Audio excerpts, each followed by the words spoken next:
ಅವ್ರದೇ ತಪ್ಪಿದೆ ಅಂತ ಹೇಳಿ. ಇಲ್ಲ ಆ್ಯಕ್ಚುಯಲ್ ಭರತ್ ರೆಡ್ಡಿ ಅವರು ನೆನ್ನೆ ನಾನು DCM ಅವರು ಕೂತ್ಕೊಂಡು ಎಲ್ಲ ಮಾಹಿತಿ ತಗೊಂಡ್ವಿ. ಆ್ಯಕ್ಚುಯಲ್ ಭರತ್ ರೆಡ್ಡಿನೇ ಎಲ್ಲ ಅವಾಯ್ಡ್ ಮಾಡಿದಂಥ ಮನೆ IG ಅವರು ನೆನ್ನೆ ವಿವರಣೆನ ಕೊಟ್ಟಿದ್ರು. ಭರತ್ ರೆಡ್ಡಿ ಬಂದಿಲ್ಲ ಅಂದರೆ ಸ್ವಲ್ಪ ಸಮಸ್ಯೆ ಆಗೋದು. ಭಾಳ ಜನ ನಮ್ಮ ಕಾರ್ಯಕರ್ತರು ಸೇರಿಕೊಂಡಿದ್ರು.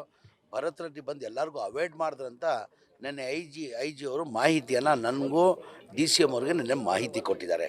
ಈಗ ಭರತ್ ರೆಡ್ಡಿ ಹೋಗಲಿಲ್ಲ ಅಂದರೆ ಅಲ್ಲಿ ಸ್ವಲ್ಪ ಸಮಸ್ಯೆ ಹೆಚ್ಚಾಗುತ್ತೆ. ಏನಕ್ಕೆ ಕಾರ್ಯಕರ್ತರು ರೋಷಕ್ಕೆ ಬಂದುಬಿಟ್ಟಿದ್ರು.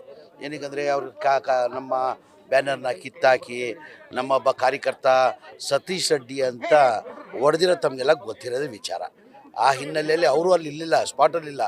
ಭರತ್ ರೆಡ್ಡಿಗೆ ಗೊತ್ತಾದ ಮೇಲೆ 6:15 ಗಂಟೆಗೆ 7 ಗಂಟೆ ಮೇಲೆ ಬಂದಿರೋದು ಅವರು. 7 ಗಂಟೆ ಮೇಲೆ ಭರತ್ ರೆಡ್ಡಿ ಅವ್ರು ಬಂದಿರೋದು. ಈ ಥರ ಘಟನೆ ಆಗಿದೆ ಅಂದಮೇಲೆ ಬಂದಿರೋದು ಅವರು. ಈಗ ಅದು ಮನೆ ಮುಖ್ಯಮಂತ್ರಿ ಕೇಳಬೇಕು. ಆ್ಯಕ್ಚುಲಿ ಏನಾಗಿದೆ, ಪೊಲೀಸವರು ಈ ಆಗಿರೋದು ಘಟನೆನ ಅವಾಯ್ಡ್ ಮಾಡ್ಬೋದಾಗಿತ್ತು. ಏನಕ್ಕೆ ಇದು 2.5 ಗಂಟೆಯಿಂದ ನಡೆದಿರೋದು. ಇದು ಬ್ಯಾನರ್ ವಿಚಾರ ಬಂದು 2.5 ಗಂಟೆಯಿಂದ ನಡೆದಿರೋದು. ಆವಾಗಲೇ ಪೊಲೀಸವರು ಅದಕ್ಕೆ ನಿಲ್ಲಿಸ್ಬೋದಾಗಿತ್ತು. ಈಗ ಗೊತ್ತಿದ್ದೂ ಅವ್ರು ಅವಾಯ್ಡ್ ಮಾಡಿದ್ದಾರೆ. 2.5 ಗಂಟೆಯಿಂದ ನಡೀತಾ ಇರೋದು. 2.5 ಗಂಟೆ ಆಯಿತು, 4 ಗಂಟೆಗೆ ಆಯಿತು. ಸತೀಶ್ ರೆಡ್ಡಿ 4:15 ಗಂಟೆಗೆ ಹೋಗಿದ್ದಾರೆ. ಅಷ್ಟೊತ್ತು SPIG ಅವ್ರು ಏನು ಮಾಡ್ತಾಯಿದ್ರು? ಆ ಹಿನ್ನೆಲೆಯಲ್ಲಿ ಟ್ರಾನ್ಸ್ಫರ್ ನನಗೂ ಗೊತ್ತಿಲ್ಲ. ಈಗ ಗೊತ್ತಾಯಿತು IG ಅವ್ರನ್ನ ಟ್ರಾನ್ಸ್ಫರ್ ಮಾಡಿದ್ದಾರೆ ಅಂತ. ಈಗ ನಾನು ಹೆಲಿಕಾಪ್ಟರ್ ಇಳಿದ್ಮೇಲೆ ನನಗೆ ಗೊತ್ತಾಯಿತು IG ಅವ್ರನ್ನ ಟ್ರಾನ್ಸ್ಫರ್ ಮಾಡಿದ್ದಾರೆ ಅಂತ. ಯಾವುದೋ ಒಂದು ಕಾರಣ ಇರ್ತದೆ. ಮನೆ ಮುಖ್ಯಮಂತ್ರಿಗಳು ಯಾರನ್ನು ಟ್ರಾನ್ಸ್ಫರ್ ಮಾಡಬೇಕಾದ್ರೆ ಮನೆ ಹೋಮ್ ಮಿನಿಸ್ಟರ್ ಅವರು ಸುಮ್ಮನೆ ಯಾರೂ ಮಾಡಲ್ಲ. ಏನೋ ಕಾರಣ ಇರ್ತದೆ, ಕಾರಣಕ್ಕೋಸ್ಕರ ಮಾಡಿರ್ತಾರೆ.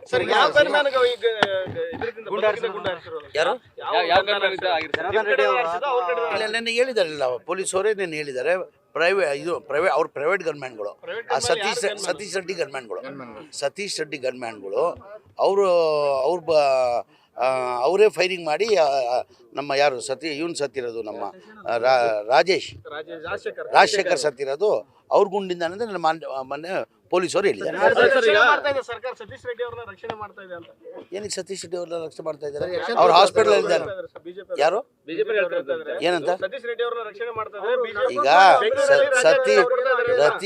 ಸತೀಶ್ ರೆಡ್ಡಿ ಅವ್ರನ್ನ ಹೀನಾಯವಾಗಿ ಮಡ್ದಿದ್ದಾರೆ BJP ಕಾರ್ಯಕರ್ತರು. ಹಾಸ್ಪಿಟಲ್ ಬೆಂಗಳೂರು ಹಾಸ್ಪಿಟಲ್ ಇದ್ದಾರೆ. ಇಲ್ಲ ಬೆಂಗಳೂರು ಹಾಸ್ಪಿಟಲ್ ಇದ್ದಾರೆ. ನ್ಯೂಸ್ ಫಸ್ಟ್ ನಿರ್ಭೀತಿಯಿಂದ ನಿಮ್ಮ ಪರವಾಗಿ.